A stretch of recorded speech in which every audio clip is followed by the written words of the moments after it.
Hey, this is Dave DeCamp from antiwar.com, and this is anti-war news for Thursday, September 29th, 2022. First story at the top of antiwar.com today.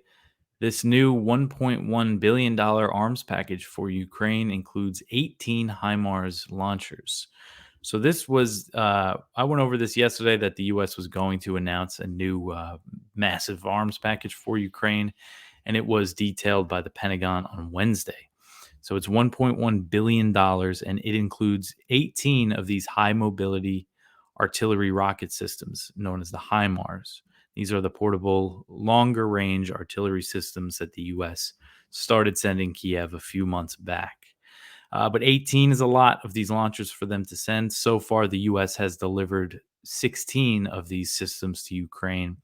And we know Russia has said it's destroyed a decent amount of them, but then Ukraine is always denies what Russia says. So it's tough to know. I'm sure that they have destroyed some of them at least, but there's no way to know exactly how many they have right now. But these systems are made by Lockheed Martin. And this arms package is being given to Ukraine through the Ukraine Security Assistance Initiative, which allows the Biden administration to purchase arms for Kiev. A U.S. official said that the weapons will take a few years to be delivered as Washington is planning to arm Ukraine for the long haul, as they are saying. So this is part of what they're calling their long-term support for Ukraine. Just another sign that this war and this policy doesn't seem to be ending anytime soon. So this package, it includes other systems. According to the Pentagon, the full package includes the 18 HIMARS and associated ammunition, 150 armored high mobility multi-purpose wheeled vehicles, 150 tactical vehicles to tow weapons, 40 trucks and 80 trailers to transport heavy equipment, 2 radars for unmanned aerial systems, 20 multi-mission radars, counter unmanned aerial systems, tactical secure communication systems, surveillance systems, explosive ordnance disposal equipment, body armor, other field equipment, funding for training, maintenance, and sustainment. So the HIMARS that the U.S. has been sending to Ukraine, they are equipped with missiles that have a range of about 50 miles. But that can change, and Ukraine is requesting the Army Tactical Missile Systems, which have a range of about 190 miles. But Washington has been hesitant to send these longer range missiles, although the Biden administration is under pressure from Congress to start sending them. Russia has said that providing such arms would cross a red line. So this 1.1 billion, it's just important to note, it's still being pulled from that $40 billion bill Biden signed back in May. And the Congress is ready to give him another 12.3 billion for Ukraine aid, which would bring the total to 65.9 billion that the US will spend on this war. And that is the same amount, the same number, 65.9 billion, is Russia's military budget for 2021, their entire military budget for last year. It's probably gone up since then because of the war, but still, I mean, that really just says a lot. And also on Wednesday, William LaPlante, he is the Undersecretary of Defense for Acquisition. He met with representatives from 45 nations in Brussels to discuss boosting industrial capacity to make more weapons for Ukraine. According to the Pentagon, LaPlante shared plans to increase the production of ground-based long-range fires, air defense systems, air-to-ground munitions, and other capabilities. The Pentagon said that nearly 20 other nations also detailed plans basically to strengthen their industrial base to make more weapons for Ukraine, and this is all about that long-term support. So you see who benefits from this policy. And again, this is just a sign that the U.S. and NATO show no sign of backing down on supporting Ukraine in its war. Okay, so the next story here, more about the attacks on the Nord Stream pipelines. The UN Security Council will convene a meeting on these apparent attacks on Friday at Russia's request. Dmitry Polyansky, he is Russia's first deputy permanent representative to the UN. He said that Russia has requested this emergency meeting due to what he called subversive acts against the Nord Stream pipelines. Now, it's pretty clear at this point, at least, we're seeing EU and NATO officials, Russian officials saying that this was sabotage, this was an attack. It's ruled out that it was an accident for the most part, um, because again, this was two leaks in Nord Stream 1 and one leak in Nord Stream 2. And Moscow has rejected claims from Ukraine and some Western officials that it was behind the attack on the pipelines, which Russia has invested billions of dollars in to build. These are pipelines that run from Russia to Germany. Suspicion has fallen on the U.S. for the blasts after Radek Sikorski, a Polish member of European Parliament and a Russia hawk, thanked the U.S. for the incident on Twitter. So if you're watching the video, you'll see here I put in a tweet from Russia's deputy representative to the UN. He quote tweeted this Polish guy, Sikorski, who seemed to insinuate that the U.S. was behind this incident and saying that Russia requested the UN Security Council meeting, and he said, "Let's see who will thank whom at this meeting." So Russia's looking for answers from the U.S. The Biden administration so far, they have not offered a official denial about this attack, but an unnamed senior military official, senior Pentagon official, said that the U.S. military was absolutely not involved in the incident. But Russia has been demanding an answer from President Biden as to whether the U.S. was responsible or not because of early threatening comments against Nord Stream 2. Back in February, before Russia invaded, Biden said that the U.S. would bring an end to this pipeline if from Nord Stream 2 specifically. So Nord Stream 2 has never been operational, up and running, has never delivered gas to Germany, but the construction was completed last year despite the U.S.'s efforts to prevent it from being completed. They were sanctioning the pipeline, sanctioning the entities involved, threatening Germany with sanctions. I mean, they really didn't want this thing to be built. So this is a big part of the reason why you see Russia out there demanding these answers. I just want to be clear that we have no idea at this point who was responsible. This is just evidence that shows the U.S. might have had a reason to do it. And Russia is definitely capable of doing something like this in the Baltic Sea, but they would have less motive, I would say, because of all the money that they've put into these pipelines and all the gas that's pouring into the Baltic Sea is Russian gas. So the Nord Stream 1 was also not delivering to Germany. Russia shut it down indefinitely, citing issues due to sanctions. And then you had the EU, accuse Russia of weaponizing the pipeline, but it's clearly a response to the U.S. and the EU waging an economic war against Russia.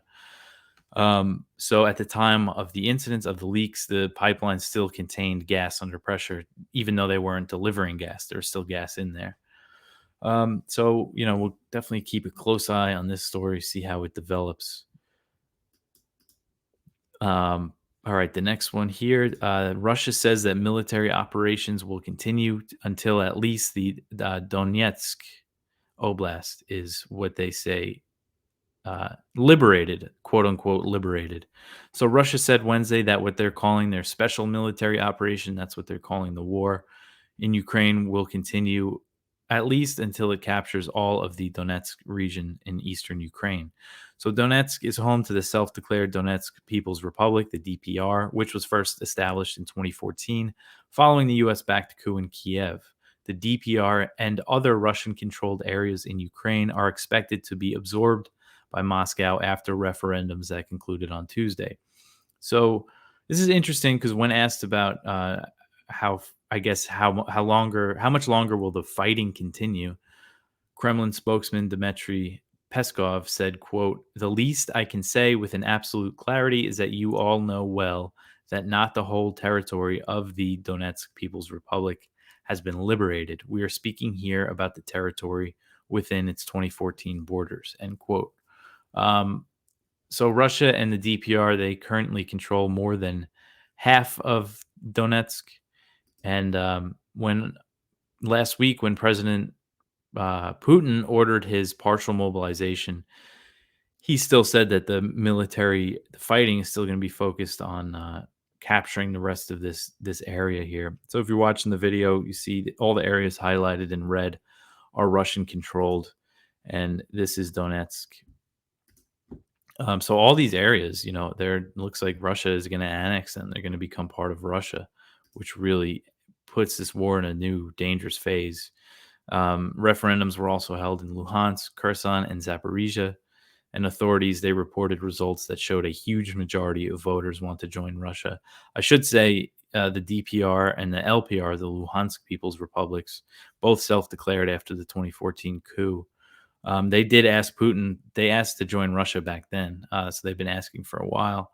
And a lot of hawks in Russia think Putin should have done that then, and thinks that he hasn't acted quickly enough on this issue. Just to give you an idea from my understanding of what people inside Russia that support the war think.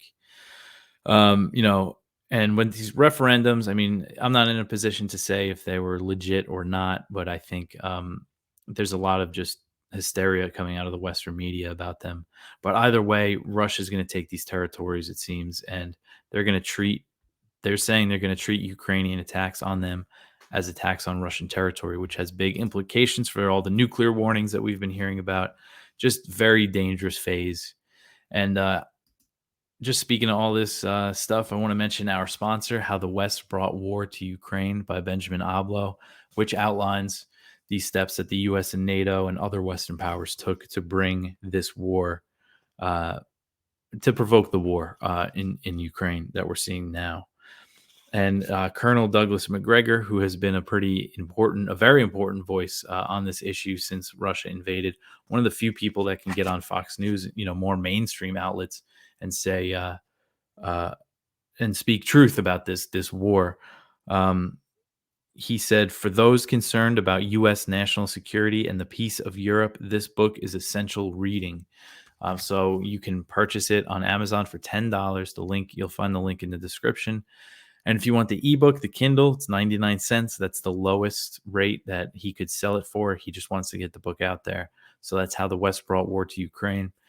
And go read it, and you'll support a good author. Okay, so back to the news here. This next one is from Kyle Anzalone and Connor Freeman at the Libertarian Institute.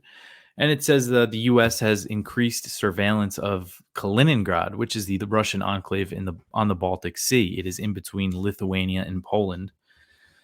More U.S. spy planes have been spotted circling Kaliningrad. The idea is that people think it's over.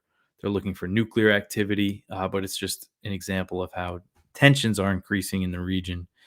And just to explain, Kaliningrad is Russian territory. It's like Alaska is to the U.S. It's a Russian oblast, as they say, a Russian state. It's not like a territory or something. It is Russia.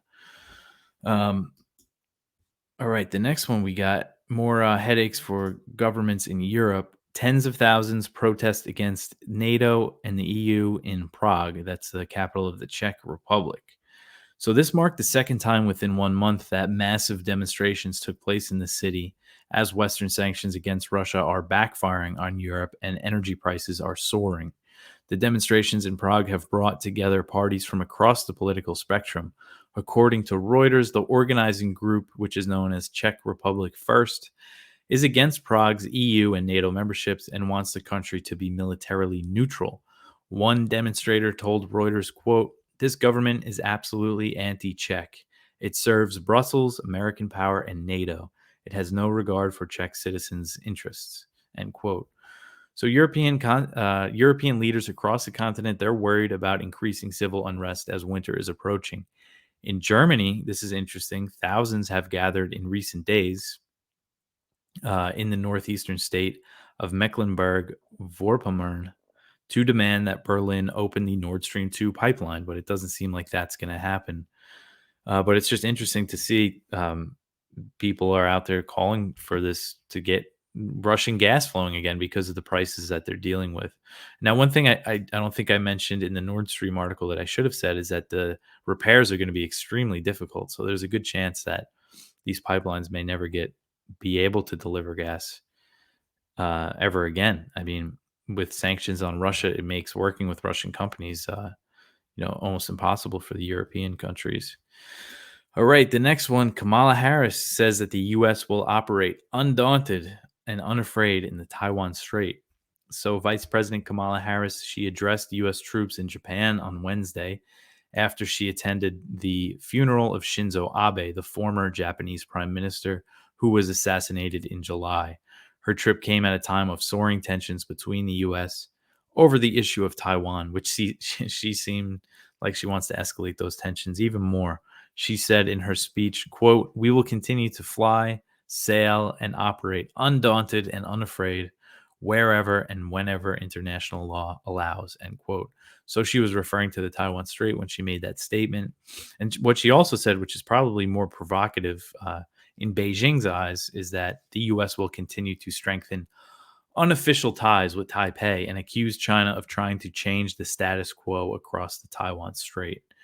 She said, quote, "We anticipate continued aggressive behavior from Beijing as it attempts to unilaterally undermine the status quo," end quote. So while the U.S. is trying to put the blame on China for the current tensions, there has been a clear shift in U.S. policy toward Taiwan, most notably Biden's rhetoric. He recently said for the fourth time during his presidency that the U.S. would defend Taiwan if China invades, breaking from strategic ambiguity, longstanding U.S. policy. China stepped up its military activity around Taiwan since Nancy Pelosi visited the island at the beginning of August, which was the beginning of a series of U.S. delegations visiting the island. More congressional delegations came after. Two U.S. governors, state governors visited Taiwan. But now Kamala Harris is heading to South Korea, where she is expected to visit the demilitarized zone.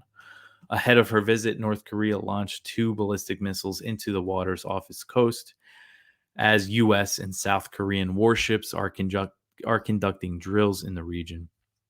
So the next one is more on that, more on the situation over in the Korean Peninsula from Kyle Anslin at the Libertarian Institute. So the U.S. and South Korea, they conducted war games and did these drills, these naval drills together for the first time in a long time. They restarted these drills. A U.S. aircraft carrier went there. It was the first time since 2018 that a U.S. aircraft carrier went to Korean waters. So, North Korea is condemning these increasing ties between the U.S. and South Korea as they're picking up on their military games. And North Korea is regularly test firing ballistic missiles off its coast. It's become a regular thing again. And tensions just continue to escalate between the North and South. And the Biden administration doesn't seem to be doing much to try to de-escalate those tensions. And this came, they stopped doing war games and stuff because of the progress that the Trump administration made with just talks between the North and the South. And of course, Trump met with Kim Jong-un. Nothing tangible really came of that, but the symbolism of it was pretty big. And the U.S. did stop doing some drills, but that seems to be over now. All right. So the next one, this is from Jason Ditz. So the U.S. says that it shot down an Iranian drone in Iraq, which is concerning when you think of possible escalations that could happen. But this happened after Iran attacked Kurds in Iraq. Iran fired artillery at Kurdish groups in areas of northern Iraq near the border, reportedly killing 13. And this comes amid these protests in Iran, and they're blaming some of the unrest on what they call terrorist groups in northern Iraq. But they've been launching some pretty serious strikes on that region. And Iran sent a drone in the direction of Erbil in northern Iraq, and the U.S. CENTCOM said that it shot a Iranian drone down. So this is definitely an area to keep an eye on. They said they did it. It was at Iraq's request. The Iraqi government asked them to. But yeah, it's definitely concerning these Iranian attacks in northern Iraq, and now the U.S. downing this drone. There's always escalation, and that's the risk of escalation, and that's what the U.S. presence in Iraq is. It's basically a tripwire for bigger conflict. The next one, this is from the Cradle, and it is titled "Tracking the Flow of Stolen Syrian Oil into Iraq." And I would say I I did read this over, but not enough to really give you guys a proper summary of it. But it's an investigation they did about the movement of oil from Syria, because where the area in Syria that the U.S. occupies, is where most of Syria's oil is. And there's always all these reports of the U.S. military actually sending this oil over the border into Iraq. And this is just an investigation about it that you could check out if you want to find out more information. And the next one, more tensions in Iraq. Rockets were fired at the Green Zone as parliament convenes. 3 Katyusha rockets were fired at Iraq's Green Zone on Wednesday, wounding 7 security force personnel while parliament was in session. So there's just been tensions, political tensions and stuff. It's not clear at all who fired these rockets, but it's just something to keep an eye on. This is from Middle East Eye, by the way. And the tensions have really been over the failure to form a government after elections last October, so almost a year ago, where Muqtada al-Sadr's supporters, the Shia cleric, who is more of a nationalist, more independence-minded than other Shia groups, and they failed to form a government. He didn't want to work with the other Shiite groups that are more aligned with Iran, and tensions have really boiled over that. And I think there's going to be a new election soon, so we'll keep something to keep an eye on. But the next one, UN envoy warns fighting will rage in Yemen if ceasefire isn't extended. So the UN envoy for Yemen on Tuesday warned that more fighting will break out if the warring parties do not agree to extend the current ceasefire, which is due to expire on October 2nd. Fighting has been reported on the ground, and both sides have accused the other of violating the ceasefire. But Saudi airstrikes in Yemen and Houthi attacks inside Saudi Arabia have not been reported for months, marking the longest period of calm since the U.S.-backed Saudi coalition intervened in Yemen in 2015. So I can't say for sure that there have been I haven't seen any reports of Saudi airstrikes in Yemen. I know that they've been accused of violating the ceasefire, firing over the border, of flying planes and drones for surveillance, but I haven't seen any reports of Saudi airstrikes. I can't say for sure that they haven't happened, but as far as I know, they haven't happened. So that's huge. And that's since March. So this is the longest period of calm. But the UN envoy, Hans Grunberg, made the warning after holding talks with the Saudi-backed Yemeni Presidential Council in Riyadh and with Houthi officials in Oman. This envoy said, quote, "We are at a crossroads where the risk of a return to war is real, and I am urging the parties to choose an alternative that prioritizes the needs of the Yemeni people," end quote. So the Saudis have eased the blockade on Yemen somewhat, as some flights have been leaving the Sana'a airport and more fuel ships are entering the Red Sea port of Hodeidah. But the blockade has not been fully lifted, and that has long been the demand a demand made by the Houthis as a condition for peace talks, for a real political settlement, for a real end to the war. They want the blockade to be totally lifted. And now the Saudis are accusing the Houthis of violating the ceasefire by keeping the city of Taiz under siege. So the Houthis have opened up some roads to this city under the ceasefire, but are refusing to open main access roads until Saudi-backed militias leave the area. So as this fragile ceasefire has held, and this is very important, war powers resolutions have been introduced in Congress to end U.S. involvement in the war, which would effectively ground the Saudi Air Force since it relies on U.S. maintenance. Now, the UN estimates, just to give you an idea of how brutal this war is, I mean, there's just so much I could get into on this, but just to give you the death toll, the estimated death toll, this is from the UN.